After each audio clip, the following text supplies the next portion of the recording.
ভেনেজুয়েলার president Nicolas Maduro ও তার স্ত্রী সিলিয়া ফ্লোরেসকে আটক করতে যুক্তরাষ্ট্র একটি পরিকল্পিত ও জটিল অভিযান চালিয়েছে, এমনটাই দাবি করেছে ওয়াশিংটন।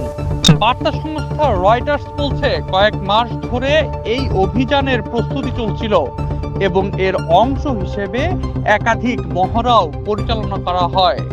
রয়টার্সের খবরে বলা হয়েছে, স্থানীয় সময় শনিবার রাতে রাজধানী কারাকাস সহ ভেনেজুয়েলার বিভিন্ন এলাকায় মার্কিন বাহিনী বড় পরিসরের অভিযান চালায়।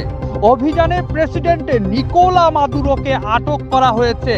মার্কিন কর্মকর্তাদের দাবি অনুযায়ী মাদুরো বর্তমানে নিউ ইয়র্কের একটি আটক কেন্দ্রে আছেন, তবে তার স্ত্রী সিলিয়া ফ্লোরেসের অবস্থান সম্পর্কে স্পষ্ট কোনো তথ্য দেওয়া হয়নি।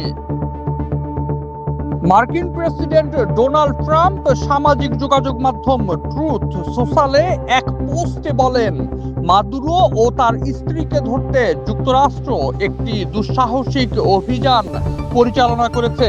তার ভাষ্য অনুযায়ী সামরিক বাহিনীর ডেল্টা ফোর্স সহ এলিট ইউনিটগুলো মাদুরোর তথাকথিত সেফ হাউস থেকে তাকে আটক করে।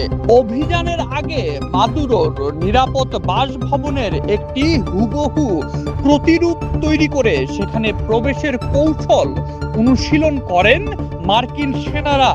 বিষয়টি সম্পর্কে অবগত একাধিক সূত্র বলছে, এই অভিযানের পরিকল্পনায় হোয়াইট হাউস ও নিরাপত্তা সংস্থার শীর্ষ পর্যায়ের কর্মকর্তারা যুক্ত ছিলেন।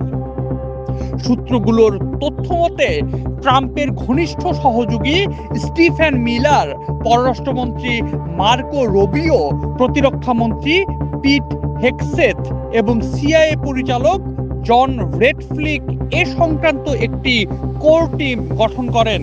তারা কয়েক মাস ধরে নিয়মিত বৈঠক ও যোগাযোগ রাখেন এবং প্রেসিডেন্টের সঙ্গেও বিষয়টি নিয়ে আলোচনা করেন।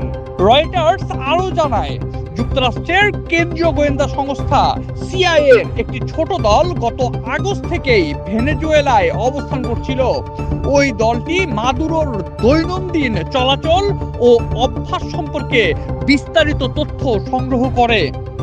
এছাড়া মাদুরোর ঘনিষ্ঠ একজন তথ্যদাতা অভিযানের সময় তার অবস্থান সম্পর্কে নির্ভুল তথ্য দেওয়ার জন্য প্রস্তুত ছিলেন বলেও দাবি করা হয়েছে রয়টার্সের প্রতিবেদনে।